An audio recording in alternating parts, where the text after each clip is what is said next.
Hello students, now I will explain you the science of class 6 lesson 11 page number 148. Heading is hot and cold sources of light. आज हम hot and cold sources of light से start करेंगे.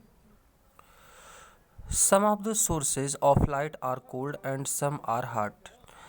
Light के कुछ sources बहुत ही गर्म होते हैं और कुछ कम गर्म या ठंडे होते हैं. For example a tube light and a CFL remains cold. जैसे हम ट्यूबलाइट और CFL को देखें तो हमेशा ठंडा रहता है. While electric bulb, fire, sun and stars are hot sources of light. जबकि इलेक्ट्रिक का बल्ब, फायर, कहीं अगर आग जल रही हो, सन और स्टार्स, ये लाइट के हॉट सोर्सेज हैं. Out of all the hot sources the sun is the biggest and hottest source. इन सभी सोर्सेज में जो सन है वो सबसे बड़ा है और सबसे गर्म सोर्स है लाइट का. Therefore it is the major source of light for the earth and other planets. इसी कारण हमारे सौरमंडल में धरती और सभी ग्रहों के लिए जो प्रकाश का और लाइट का एकमात्र सोर्स है वह सन ही है, सूर्य है. Stars are very hot but they are very far from the earth. Stars जो चमकते हुए तारे हमको रात में दिखाई देते हैं ये भी बहुत गर्म हैं, लेकिन ये हमारी धरती से बहुत दूर हैं. Therefore we do not feel their heat. इस कारण से हमें स्टार्स की हीट महसूस नहीं होती है. On the other hand fire also gives a lot of heat and light. जब हम आग जलाते हैं तो उससे भी हमें हीट और लाइट दोनों में मिलता है. कहीं भी अगर आग जल रही होती है तो हमें उससे लाइट, उजाला भी मिलता है, प्रकाश भी मिलता है और हीट, गर्मी भी मिलती है. Therefore it is always warned to stay away from fire. इसलिए हमें हमेशा कहा जाता है कि अगर कहीं आग जल रही है तो आप सावधानी रखिए, आप आग से थोड़ा सा दूरी बना के रखिए. फैक्ट फाइल पेज नंबर 149 पर. Do you know that the earth and the moon are considered to be the non luminous objects. क्या आपको पता है कि हमारी धरती और चाँद, जिसे हम रात में देखते हैं, ये दोनों ही नॉन ल्यूमिनस ऑब्जेक्ट हैं. This is because they do not have their own light. और ऐसा यही कारण है कि इनमें अपना खुद का प्रकाश नहीं होता है. They use the light of the sun to glow. इन्हें प्रकाशित होने के लिए सूर्य के प्रकाश की आवश्यकता होती है. सूर्य के प्रकाश में ये चमकती हैं. नीचे fun time students. Switch on a bulb and a CFL tube. हम एक बल्ब और एक CFL ट्यूब जलाएं. Stand in the front of both of them one by one. आप एक एक बारी बारी से इन दोनों के सामने खड़े होइए. Do you feel any difference. क्या आपको कुछ अंतर दिखाई लगता है, अंतर आपको महसूस होता है. Standing where lets you feel colder. किसके सामने खड़े होने पर आपको गर्मी लगती है और किसके सामने खड़े होने पर आपको कोल्डर, ठंडक इन द सेंस कम गर्मी महसूस होती है. तो CFL cold source of light है तो यहाँ में गर्मी नहीं लगेगी, और bulb hot source of light है तो बल्ब के सामने खड़े होने से हमें गर्मी लगती है, और अगर हम बल्ब को छू दें तो बल्ब बहुत गर्म भी रहता है, हमारा हाथ जल भी सकता है. आगे हेडिंग है light travels in a straight line.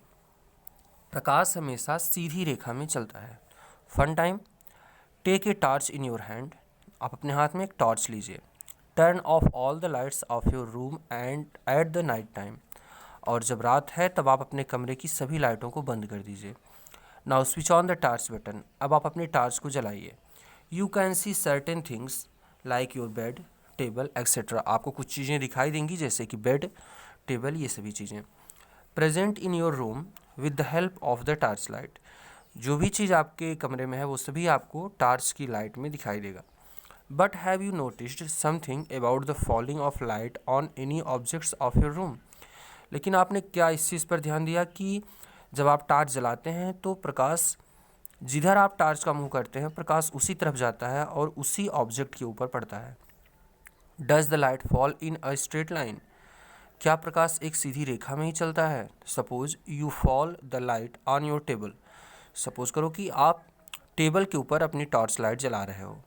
Present in A corner of your room. जो कि आपके रूम में एक कोने में पड़ी हुई है. Now could you see your bed. क्या आप अपना बेड देख पाएंगे present in the other corner of your room, जो कि आपके दूसरे कॉर्नर में है? नहीं। तो जहाँ लाइट पड़ती है वहीं की चीज़ें हमें दिखाई देती हैं। Students must to know the property of light travelling in a straight line is called rectilinear propagation of light. प्रकाश का यह गुण कि वह हमेशा सीधी रेखा में ही चलता है, इसे ही हम रेक्टिलिनियर प्रोपेगेशन ऑफ लाइट कहते हैं। प्रकाश का सीधी रेखा में संचरण कहते हैं। फन टाइम आगे है to observe that light travels in a straight line. अब हम एक प्रैक्टिकल भी करेंगे जिससे हम ये जानेंगे कि प्रकाश हमेशा एक सीधी रेखा में चलता है। थिंग्स यूनिट, आपको क्या क्या ज़रूरत पड़ेगी? 3 equal sized cardboards punched with a hole at the centre. 3 एक जैसे कार्डबोर्ड चाहिए जिनके ठीक बीच में, जो कि एक सीधी रेखा में है, होल होना चाहिए। Torch and something like clip to stand them upright. हमें एक टॉर्च चाहिए और कोई क्लिप चाहिए या कोई स्टैंड चाहिए जिससे ये तीनों हमेशा सीध में ही खड़े रहें, हमेशा सीधे ये तीनों ही कार्डबोर्ड खड़े रहें। प्रोसीजर, अब हम क्या करेंगे? Stand the cardboard up a few inches apart on a flat surface. किसी फ्लैट सरफेस या टेबल के ऊपर हम तीनों कार्डबोर्ड को एक साथ खड़ा कर देंगे। लाइन अप द होल्स, और इनके जो होल्स हैं वो एक सीधी रेखा में होने चाहिए, एकदम सीध में होने चाहिए। Shine a flash light from one end through the hole. अब आप अपनी फ्लैश लाइट को या अपनी टार्च को एक तरफ जलाइए। 3 तो स्टैंड ही 3 कार्डबोर्ड हैं, उसमें एक कार्डबोर्ड के सीधे में ये जो होल हुआ है इसके सीधे में हम टार्च जलाएंगे। Did the light travel through the hole. क्या लाइट इस होल से चल करके आगे जाती है? Move the middle cardboard too little so that hole is not lined up. अब बीच वाले कार्डबोर्ड को हम थोड़ा सा आगे पीछे कर देते हैं जिससे होल्स एक सीधी में नहीं रह पाएँ, एक सीध में होल्स ना पड़ें। Shine a light through the hole, और अब हम एक होल के किनारे अपने टॉर्च को जलाते हैं। स्टूडेंट्स हम लोग पेज नंबर 150 पर हैं। व्हाट हैपेंड, अब क्या होता है? Did the light travel through all the holes. अब क्या प्रकाश सभी होल से होकर जाएगा? Does the light travel in straight line. क्या प्रकाश अब भी सीधी रेखा में चल रहा है? What happened to the light when it is blocked. और जब ये रास्ता हमने ब्लॉक कर दिया, एक कार्डबोर्ड बीच वाला हटा दिया, तब भी क्या ये सीधी रेखा में ही चलता है? तो स्टूडेंट्स ये फिगर यहाँ पर दिया गया है कि कैसे हमें ये प्रैक्टिकल करना है। अगली हेडिंग है स्टूडेंट्स रेज एंड बीम। अब हम रेज और बीम के बारे में पढ़ेंगे। It is more convenience to understand the way light travel when we think of light in the form of narrow stream. जब हम प्रकाश को एक बहुत पतली किरण के रूप में एक समझते हैं तो हमारे लिए समझना आसान हो जाता है कि प्रकाश हमेशा एक सीधी रेखा में चलता है। There is the reason we talk about the ray of light. यही कारण है कि हम हमेशा प्रकाश की किरण की बात करते हैं कि प्रकाश की किरण हमेशा सीधी रेखा में चलती है। You can consider a ray as a narrow stream of light which represents the path taken by the light. आप एक किरण को कैसे समझ सकते हैं? आप एक किरण को इस तरह से समझ सकते हैं कि जैसे प्रकाश की बहुत ही पतली लाइट की एक बहुत ही पतली स्ट्रीम एक रेखा है which presents the path taken by the light, और ये उसी रास्ते पर चलता है जिधर से प्रकाश जाता है। It is represented by a line with the arrow head showing the direction in which it is travelling. प्रकाश के चलने को हम एक तीर से दिखाते हैं और जिसमें तीर की जो दिशा होती है वही प्रकाश के चलने की दिशा होती है। ऑन द अदर हैंड, दूसरी तरफ, a beam is a broad stream of light. जो बीम है ये एक चौड़ा प्रकाश का स्ट्रीम होता है, consisting of a large number of rays, और इसमें बहुत सारी रेज होती हैं। In a beam rays can be parallel to each other. Beam में प्रकाश की किरणें एक दूसरे से पैरेलल हो सकती हैं। If a small source of light is used the rays will be outward. अगर हम लाइट के छोटे से सोर्स की बात करें जैसे टार्च की, तो जो रेज होती हैं ये बाहर की तरफ हमेशा जाती हैं और ये फैलती हुई जाती हैं। Now must to know a ray of light is a narrow stream of light which represents the path taken by the light in a particular direction. प्रकाश की एक किरण की अगर हम बात करें तो ये एक बहुत ही पतली प्रकाश की किरण होती है जो एक सीधी रेखा में चलती है।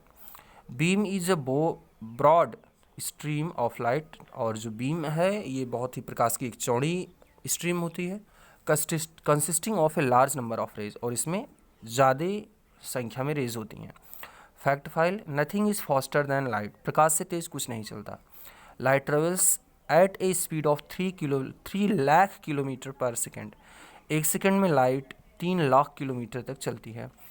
It takes only about 8 minutes to reach the light from the sun to earth, और सूर्य से धरती तक प्रकाश पहुंचने में केवल 8 मिनट और लगभग 20 सेकंड का समय लगता है।